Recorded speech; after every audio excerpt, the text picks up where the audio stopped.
Bom, a psicanálise ela foi criada e desenvolvida pelo renomado médico neurologista Sigmund Freud, onde, não encontrando respostas na medicina para os sintomas de suas pacientes histéricas, se debruça sobre o assunto. Na verdade, a psicanálise ela é uma terapia onde o principal é trabalhar as livres associações e o inconsciente. Muito importante relatar aqui que o primeiro caso de Sigmund Freud, que ele deu sequência no acompanhamento depois de seu professor ter largado o caso, Eugene Breuer, o caso Ana O, né? O verdadeiro nome dela era Beta Pappenheim e foi a própria paciente, a Ana O, o primeiro e um dos mais renomados e importantes casos de Sigmund Freud. Ela mesma nomeia o processo de análise como talking cure, um termo em inglês que em português significa cura pela fala. E é disso que se trata a psicanálise. A psicanálise é a cura pela fala através das livres associações do inconsciente do paciente. Eu costumo sempre dizer para os pacientes que iniciam um processo de análise aqui em minha clínica que seria como se nós conseguíssemos colocar nossos problemas e nossas questões num grande painel, em perspectiva. E à medida que vamos colocando todas essas questões, vamos nos dando conta. E à medida que nos damos conta dessas questões, vamos conseguindo trabalhá-las, né? Elaborá-las e nós mesmos encontrarmos nossas próprias respostas. E quem pode exercer a psicanálise? Esse também é um assunto muito importante para esclarecer que a psicanálise, um dos grandes legados que Sigmund Freud nos deixa, é justamente não deixar a psicanálise restrita aos médicos e aos psicólogos.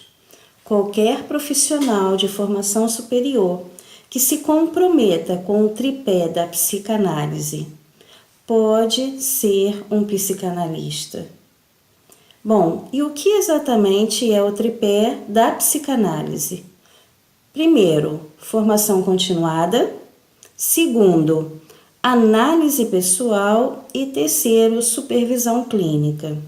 Bom, formação continuada porque um profissional psicanalista, ele precisa estar comprometido continuadamente com seus estudos, participando de congressos, de grupos de estudos, enfim, atualizado, porque há muito o que se estudar e o que conhecer na psicanálise por ser um assunto tão complexo. Segundo passo é estar em análise. Para que um psicanalista entenda as questões do seu paciente, ele também precisa estar no divã, na sua própria análise, na análise pessoal. Como ele poderia compreender todas as questões de um paciente se ele não conseguisse passar pelas mesmas questões com seu próprio analista? Isso lhe dá uma condição muito especial para melhor atender o seu paciente.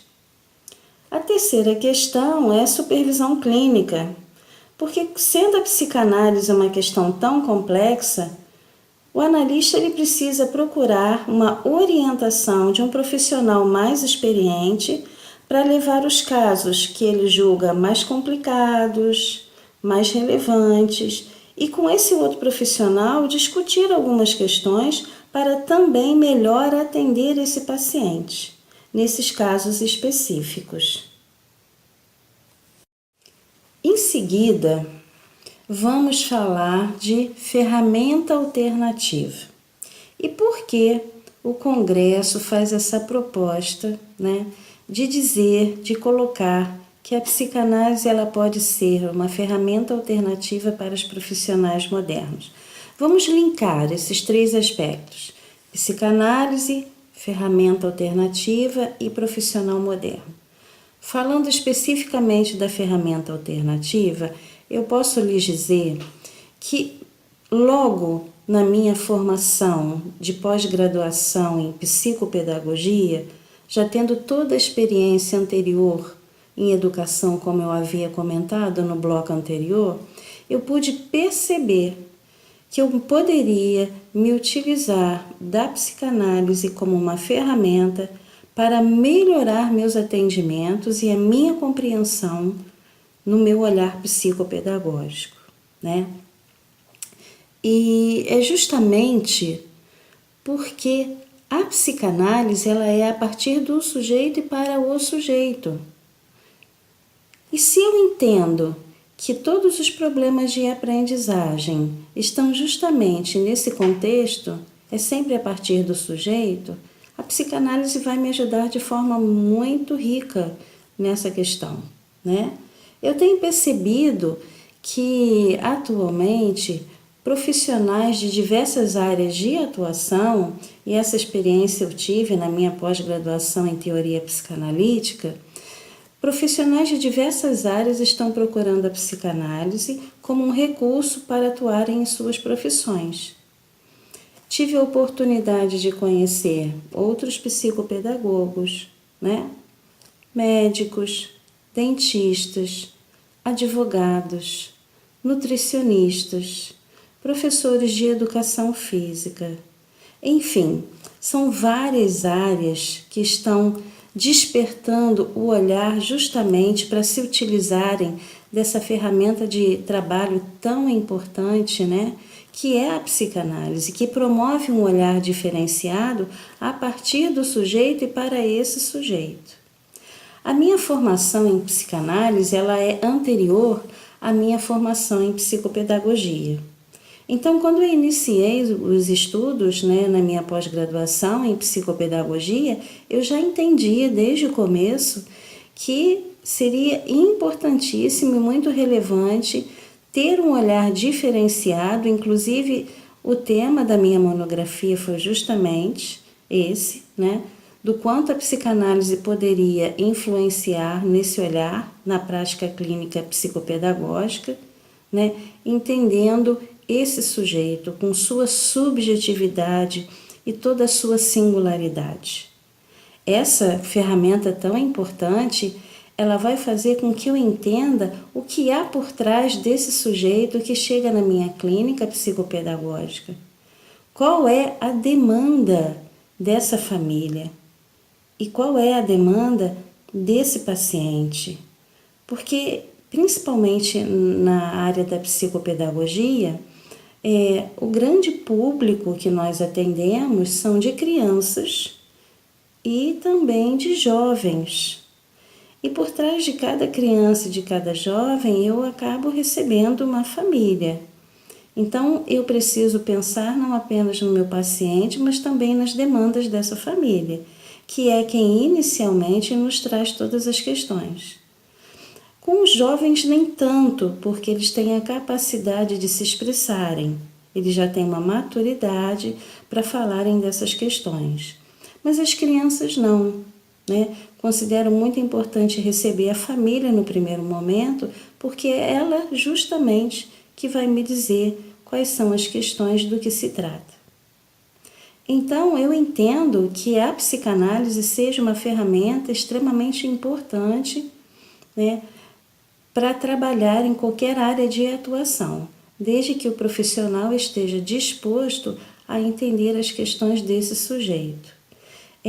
Na sociedade atual, né, dentro da contemporaneidade, o que mais nós ouvimos falar é sobre a questão da singularidade dessas pessoas, né? Dentro de uma pluralidade incrível de possibilidades.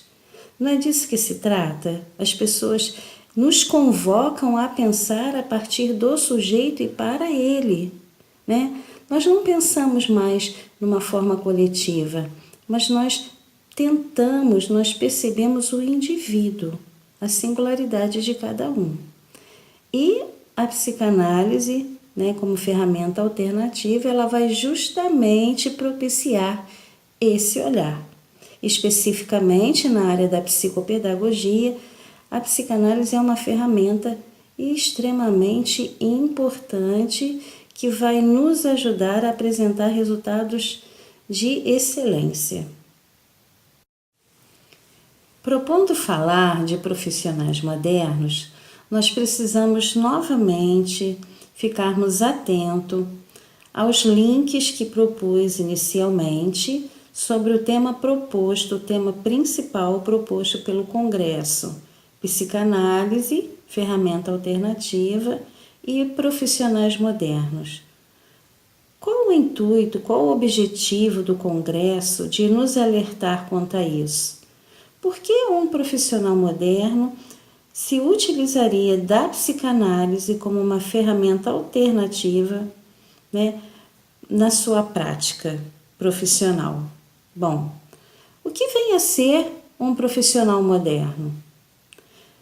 Respondendo essa pergunta, podemos fazer a colocação muito inteligente e pertinente do renomado psicanalista Jacques Lacan, que fez toda a releitura da obra de Freud, onde ele diz: um psicanalista precisa estar atento à subjetividade de sua época.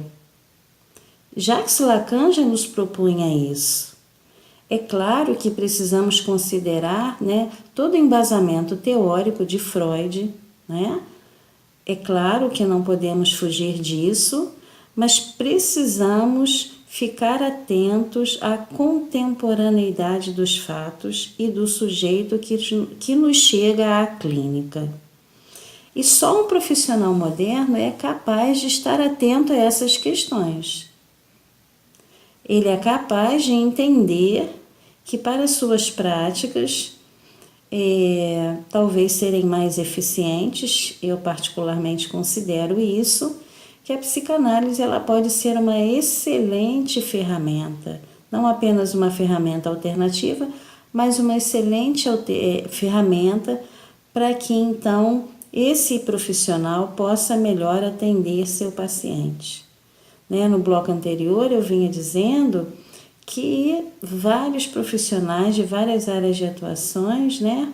Várias áreas de atuações, vêm procurando cada vez mais se utilizar da psicanálise como essa ferramenta alternativa. Inclusive no nosso congresso temos inclusive teólogos, coaches, né? Temos também nutricionistas, temos médicos, temos professores, né? Então, veja bem, o profissional moderno, ele precisa estar atento à subjetividade de sua época, para que ele possa trazer para a sua prática diária ferramentas alternativas que possam enriquecer esse acompanhamento, esse tratamento e que possa acolher o seu paciente dentro da clínica. No caso, convoco para a questão da clínica psicopedagógica, que é especificamente a área a qual me proponho falar. Bom, e tem uma questão muito interessante que é a proposta do Congresso para a minha prática, né? Quando encaminhar pacientes de psicopedagogia para a prática psicanalítica? Fica até muito curioso eu falar sobre essa questão, porque além de psicopedagoga, eu também sou psicanalista. E é justamente isso que é muito rico na minha prática. Porque quando uma criança chega à minha clínica, ou um jovem, eu preciso ter uma escuta psicopedagógica para entender que demanda é essa, não apenas do meu paciente, mas também dessa família que me procura. Por que ela me procurou? O que está acontecendo? Né? O que nós percebemos no primeiro momento o que esse paciente, essa família nos traz, são sintomas. Mas eu preciso dizer e alertar vocês que nós precisamos ouvir, lógico, os sintomas, entendê-los, mas precisamos entender as verdadeiras causas que levaram a esses sintomas. Por que esses sintomas se presentificam? E é justamente aí que, por ser psicanalista também, além de psicopedagoga, eu posso compreender melhor toda a questão dos meus pacientes e de seus familiares. Porque a psicanálise, ela promove num psicopedagogo ou em qualquer outro profissional, mas vamos falar da psicopedagogia, esse olhar além, promove no profissional da psicopedagogia essa escuta diferenciada. E quando eu falo de escuta, não se trata apenas da fala, da audição. A escuta, ela vai além disso. E é por isso que eu acredito muito que, ao receber um menor com questões psicopedagógicas, seja muito relevante ouvir a família, primeiramente. Justamente porque é ela que vai me trazer notícias das questões que estão acontecendo, permeando esse sujeito, seja ele a criança ou seja ele o adolescente e o jovem. Ao receber a família, você, na verdade, está dando a ela uma escuta que não é apenas psicopedagógica, mas que na minha prática pessoal também é psicanalítica.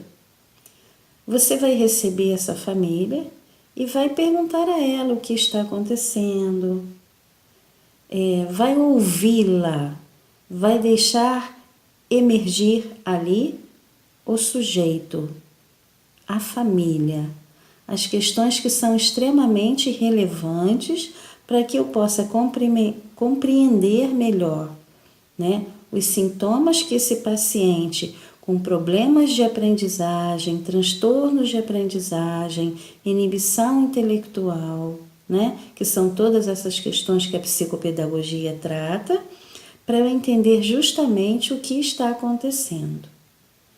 Por que todas essas questões estão acontecendo? Eu não preciso entender as verdadeiras causas, ouvir os sintomas, observá-los, mas entender as causas. A família é o primeiro momento, né, em que eu vou abrir essa escuta para entender todas essas questões. Em seguida,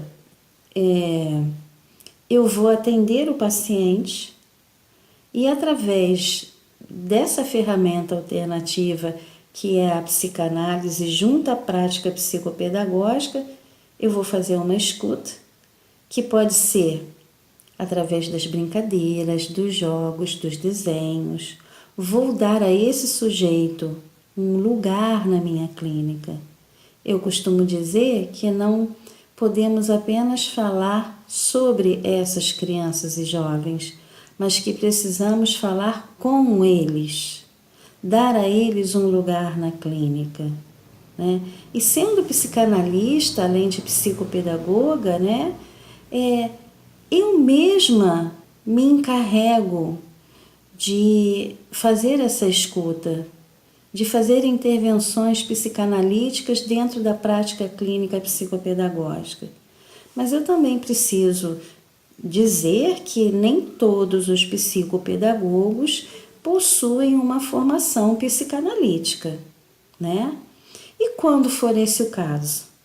Porque como eu faço supervisão psicopedagógica para profissionais que querem se aperfeiçoar, que querem se qualificar ou se capacitar, eu digo sempre a eles que é preciso ter um olhar muito atento, uma escuta muito atenta, e quando perceberem que há ali questões psicodinâmicas, né, que é questões emocionais, afetivas, que vão além da prática específica da psicopedagogia, ele deva sim encaminhar o seu paciente para um psicanalista, né?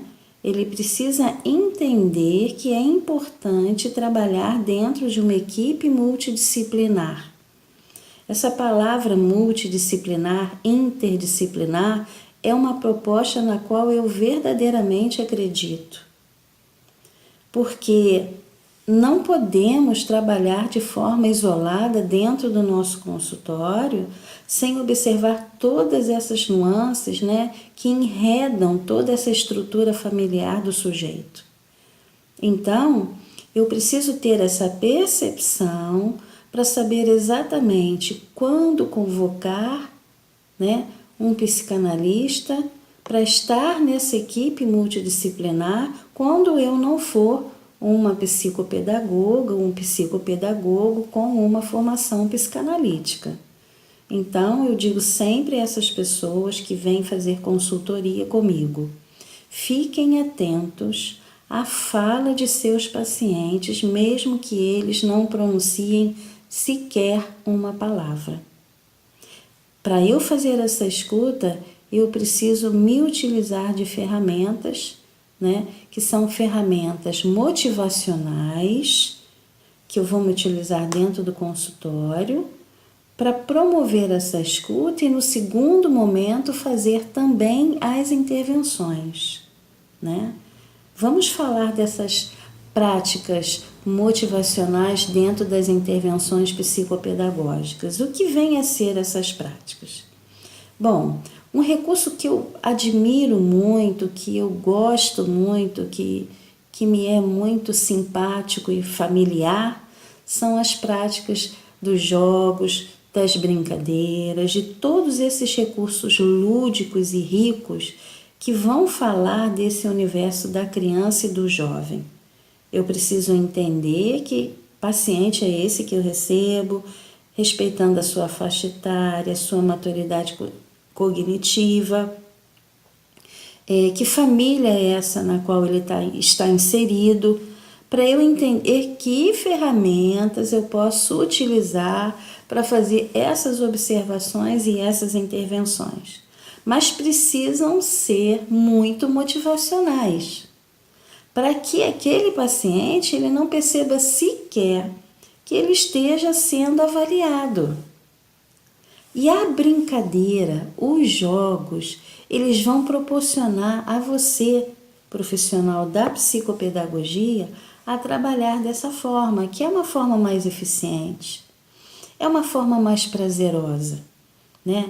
O psicopedagogo ele precisa entender que tudo que ele não deve é reproduzir em seu setting, em seu consultório, o mesmo ambiente escolar. Porque se pensarmos que essa criança e jovem estão justamente com um problema na aprendizagem na instituição escolar, nós não podemos reproduzir esse ambiente, que para ele, naquele momento, não é agradável. Nós precisamos estabelecer conexões, né? Relações de afetividade com esse paciente, para que ele fale dele, para que você consiga observar o que há por trás desse sintoma, quais são as verdadeiras causas. E sempre se utilizando dessas práticas motivacionais, né? Por exemplo, através de uma brincadeira que você pode propor observando o seu paciente ou deixar que ele proponha, inicialmente ele vai estar motivado, porque se trata não de um teste, mas de uma brincadeira. E a brincadeira promove esse olhar, promove essa sensação agradável, né? De estar à vontade para falar dele próprio. Se nós propusermos um jogo, por exemplo, de dama, né? Lógico que cada jogo e cada brincadeira que você for propor a esse paciente, você precisa relativizar todas as questões, observar o que vai agradá-lo, né? Mas, por exemplo, num jogo de damas, nós podemos fazer infinitas observações. Nós podemos observar a capacidade de concentração desse sujeito, o quanto ele está investido nessa atividade proposta, Por quanto tempo ele consegue se concentrar e ficar verdadeiramente investido e interessado nela? Qual é a capacidade que ele tem de antecipar estratégias, de se organizar? Como ele lida com a questão do perder e do ganhar? Também um fator muito interessante, porque equivocadamente nós pensamos ser um problema apenas o lidar com as perdas, mas não, muito pelo contrário. Há crianças e jovens que têm muita dificuldade em lidar com as vitórias, e isso precisa também ser trabalhado. Eu nunca permito que uma criança ganhe porque eu deixei que ele ganhasse. Eu procuro sempre fazer com que ele perceba que ele é capaz, né, de ganhar. E eles ganham muitas das vezes, né, de mim nas competições e nos jogos e nas brincadeiras, né? Porque a criança acaba vindo, né, com esse pensamento de, por ser criança, eu tenho que permitir que ele ganhe, né? Eu tenho que facilitar o processo. E isso é um posicionamento muito equivocado. O psicopedagogo ele precisa estar atento a todas essas questões, né? Como lidar com a vitória, com a derrota, como a criança consegue se organizar a partir de uma proposta lúdica, motivacional, né? Se ele vai aceitar a sua proposta ou se ele tem resistências a isso, né? Mas o importante é que tudo isso seja feito de forma muito espontânea, que ele sequer perceba que está sendo observado, que está sendo avaliado, e dessa forma faço aqui as minhas palavras, né, as de Lacan, quando ele diz: sou onde não penso. E é justamente quando eu estou me sentindo à vontade que eu verdadeiramente me mostro. É nesse momento que emerge o sujeito. E é isso que eu preciso perceber e preciso promover dentro da minha prática clínica psicopedagógica, né? Através de uma ferramenta muitíssimo importante, que é justamente a psicanálise, que, utilizada por profissionais modernos, vai trazer para esse paciente um ganho extremamente importante. Psicanálise e educação. É possível? Essa é a proposta. Vamos falar sobre isso. E há um paradoxo entre psicanálise e educação nos estudos de Freud, e Freud compreende isso justamente porque havia em sua época uma abordagem muito moralizante a respeito da educação. Isso acabava por afastar a psicanálise da educação em sua época. Mas com o tempo, quando a psicologia passa a participar desses processos educacionais, a psicanálise acaba ganhando terreno, respeito e sendo convocada a participar mais ativamente dos processos educacionais e, consequentemente, da psicopedagogia. Nádia Bossa, uma excelente e renomada psicopedagoga, que também é psicanalista, ela fala justamente desse desejo tão necessário para que o processo de aprendizagem aconteça, e ela se utiliza muito da psicanálise como uma ferramenta alternativa para cuidar, para fazer as intervenções psicopedagógicas. A gente precisa entender também que criança é essa de hoje e que criança foi essa de algum tempo atrás. Então, se nós entendermos que a psicanálise e educação e que a criança de ontem e hoje passou por um processo de grandes mudanças, né, a gente vai entender que a psicanálise ela está mais atravessando todo esse processo psicopedagógico, né, todo esse processo educacional. É muito interessante falar de psicanálise e educação, porque quando a gente fala de problemas de aprendizagem, que é uma questão da qual a psicopedagogia cuida e se apropria, a gente vai falar de desejo, né? A gente vai falar do inconsciente dessa criança ou desse jovem que não consegue aprender, que não quer aprender, né? Qual é a razão por trás disso tudo? existe aí, né, um grande furo estrutural, né? Há uma incompletude nessa não aprendizagem, nas dificuldades dela, nos transtornos, na própria inibição intelectual. Há um furo estrutural, né? Que a psicanálise ela procura entender, né?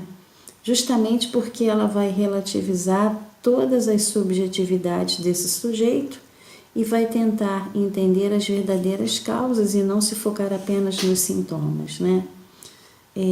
O ser humano ele é frustrado justamente porque ele se dá conta de que ele não pode abarcar todas as coisas, né?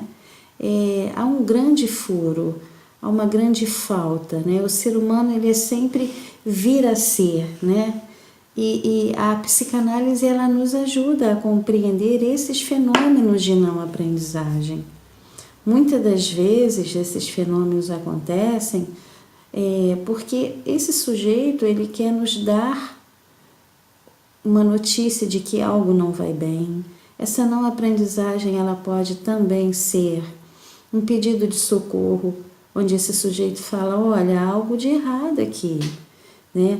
Tudo que o ser humano quer, tudo que ele deseja é ser desejado por alguém, né? Mesmo que esse olhar que vem desse grande outro seja um olhar a respeito de uma dificuldade que ele traga, de um pedido de socorro, né?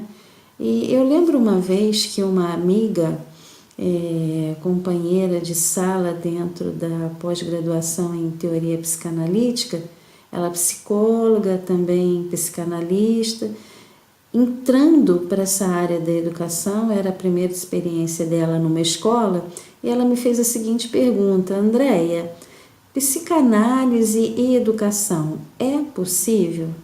Bom, relativizando todo o embasamento teórico de Freud, todas essas questões que eu acabei de colocar aqui para vocês, né?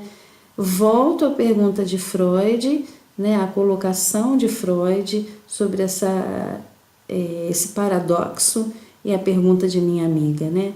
E digo que psicanálise e educação, elas podem caminhar juntas sim, não apenas podem, mas, a meu ver, precisam caminhar juntas. Justamente porque a psicanálise ela vai relativizar todas essas questões as quais acabei de colocar, né? Se eu acredito que psicanálise e educação possam caminhar juntas, eu estou dizendo que psicanálise e psicopedagogia elas possam e devam caminhar de mãos dadas, justamente porque ela vai além, né, desses sintomas que o paciente da psicopedagogia chega em seu consultório e vai poder então promover em você essa percepção, né, esse olhar diferenciado. No momento anterior, eu falo a respeito do desejo de aprendizagem que Nádia Bossa, de forma tão pertinente, nos coloca. E essa é uma questão que eu abordo muito na minha monografia da psicopedagogia, que não há aprendizagem se não houver desejo. Como eu vou aprender aquilo que eu não desejo? Né? Se eu não desejar aprender, eu não vou sustentar essa aprendizagem. Eu preciso querer, eu preciso me interessar, eu preciso me motivar, né? A psicanálise fala muito das questões de pulsões, né? O desejo é justamente disso que se trata, é uma pulsão de vida, né? Ele nos move, ele nos movimenta, né? E desejar aprender é extremamente importante para que esse processo educacional aconteça de forma positiva. Deslizando esse assunto agora para a questão da singularidade dentre toda a pluralidade dos sujeitos e transtornos de aprendizagem, eu preciso trazer em pauta as considerações de Howard Gardner, que fala justamente da pluralidade das inteligências múltiplas. O que acontece, eu preciso historicizar, né, essa colocação de Howard Gardner, né? Quem foi Howard Gardner? Howard Gardner, ele é, porque ele ainda está vivo, trabalha na Universidade de Harvard, um psicólogo que por volta da década de 70, final de 70, 80, ele lança sua teoria das inteligências múltiplas, que justamente vinha na contramão de uma proposta do início do século passado, onde o secretário de Educação da França encomenda a um psicólogo que desenvolvesse um teste onde a inteligência das crianças fosse quantificada através de um raciocínio lógico-matemático. Howard Gardner, já muito incomodado com toda essa posição, ele começa a desenvolver suas inteligências múltiplas e na década de 80, no início dela, no final da década de 70, ele lança essa proposta que foi muito aceita, né, e ainda é aceita por todos nós. É claro que pode ter levantado uma certa resistência de alguns pensadores, né, mais resistentes às mudanças, mas Howard Gardner vem falar justamente que somos várias inteligências desenvolvidas em graus diferentes. E se nós formos falar de subjetividade e pluralidade, que parece ser um paradoxo, mas na verdade não fica muito mais fácil para a gente aceitar as crianças de transtorno de espectro autista e outros transtornos de aprendizagem, sejam eles quais forem, TDA, TDAH, TOD, dislexia, disgrafia, desortografia e todas essas questões de transtornos que aparecem na clínica psicopedagógica. Mas eu gosto muito de relativizar e fazer essa colocação a respeito da proposta das inteligências múltiplas de Gardner, porque ele vai falar justamente disso, né? Do quanto nós precisamos entender que nem todos passamos pelo processo de aprendizagem no mesmo ritmo, da mesma forma, mas é do jeito que o sujeito pode, né? No ritmo dele, na medida dele. Isso é importante entender, que a aprendizagem ela vai acontecer, que ela possa acontecer, mas dentro da singularidade de cada sujeito e que o profissional que esteja envolvido nesse processo entenda que é uma pluralidade infinita, né? Infinitas possibilidades de fazer com que essa aprendizagem aconteça. Se utilizar de ferramentas apropriadas, é uma forma inteligente de promover os processos educacionais. Eu gosto muito de falar dessa questão da subjetividade, da pluralidade de sujeitos, principalmente dentro da prática clínica com crianças autistas e de transtornos. Mas eu preciso convocar os profissionais da educação e da área da saúde que não incorram no erro, né, no equívoco de rotularem essas crianças com pouco embasamento teórico ou conhecimento, né, da estrutura a qual essas crianças estão imersas, entendendo o viés psicanalítico e me utilizando da psicanálise como ferramenta. Eu preciso relativizar que criança é essa, que família é essa, qual é a história de vida dessa criança, para que eu não rotule equivocadamente, né, que eu dê um CID para essa criança apenas entendendo ou observando questões pontuais. É preciso olhar além disso. Nem tudo é o que parece ser. Nem toda criança que num determinado momento está desatenta ou desmotivada ou desinteressada na escola, ela tem um transtorno, ela está com severas dificuldades de aprendizagem. Nem toda criança que tem um isolamento social num determinado momento, que não retorna às demandas dos coleguinhas, ou que não corresponde como o professor gostaria, ele é um autista. Então fiquem atentos, profissionais, para todas essas questões. Precisamos ser muito cuidadosos na nossa escuta.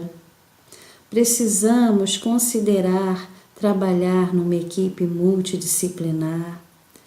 Precisamos, psicopedagogos, nos utilizarmos de ferramentas motivacionais para fazermos nossas observações e intervenções necessárias, promovendo no setting psicanalítico, né, um momento agradável, que possamos fazer desse setting um lugar onde a criança e o jovem deseje retornar, porque ali ele tem um lugar, ali ele é ouvido, né? E considerar que todos nós somos todas as inteligências desenvolvidas em graus diferentes, com mais afinidades em um e outro aspecto. Pensando dessa forma, que somos inteligências múltiplas, que precisamos respeitar a subjetividade dos sujeitos, que precisamos considerar a pluralidade de possibilidades na área da educação, na área da psicopedagogia, que psicanálise e educação e, consequentemente, psicopedagogia possam e devam caminhar de mãos dadas e, como uma profissional moderna, me utilizar da psicanálise como uma ferramenta alternativa, acredito que esse seja verdadeiramente um caminho onde eu possa conseguir, na minha prática profissional, realizar um trabalho de qualidade, né, dando uma melhor assistência aos meus pacientes. Considerar, mesmo que eu não seja uma psicopedagoga com um embasamento psicanalítico, que ficando atenta a todas as questões desse paciente, num determinado momento, eu deva e possa encaminhá-lo para um psicanalista, e não apenas para um psicanalista. Às vezes eu preciso convocar outros profissionais a virem me ajudar na abordagem desse paciente, né?